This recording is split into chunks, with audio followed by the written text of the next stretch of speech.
বিশ্বনবী সাল্লাল্লাহু আলাইহি ওয়াসাল্লাম মদিনাতে প্রথম যখন জুমার নামাজ পড়াতেন তখন আগে জুমার 2 রাকাত পরে 2টা খুতবা দিতেন, ঈদের নামাজের মতো। বিশ্বনবী আগে 2 রাকাত নামাজ পড়িয়ে খুতবা দিচ্ছেন, তখন মদিনায় দুর্ভিক্ষ, খাবার দাবার নাই। 1 মাস আগে দিহিয়াতুল কালবি আল আনসারী নামক এক সাহাবীকে দিয়ে বিশ্বনবী শাম দেশ থেকে কাফেলা পাঠিয়েছেন খাবারের দ্রব্যাদি আনার জন্য, পণ্য আনার জন্য।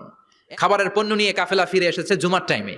মিম্বারের মধ্যে দাঁড়িয়ে বিশ্বনবী মসজিদে নববীতে খুতবা দিচ্ছেন। খুতবার মাঝখানে বিশ্বনবী তবলার আওয়াজ শুনতে পেলেন। কিসের আওয়াজ? বিশ্বনবী সহ সব সাহাবারা বুঝতে পেরেছে 1 মাস আগে দিহিয়াতুল কালবি শাম দেশে যেই কাফেলা পাঠানো হয়েছে, ওই কাফেলা খাবারের পণ্য নিয়ে মদিনার মধ্যে ঢুকেছে। এখন মসজিদে কানাঘুষা। কিছু সাহাবী বলে না না, বিশ্বনবীর খুতবা রেখে যাওয়া যাবে না। অনেকে বলে আমরা না গেলে মুনাফিকেরা সব পণ্য কিনে ফেলবে, আমরা খাবো কি? কেউ কয় বসে থাকি, কেউ কয় লজাই। 2-4 জন ওঠা শুরু। সাথে সাথে ওনাদের পিছনে পিছনে বাকি সাহাবীরা ওঠা শুরু। যেতে যেতে পেছন থেকে 1 কাতার, 2 কাতার, 3 কাতার, পুরো মসজিদে নববী খালি।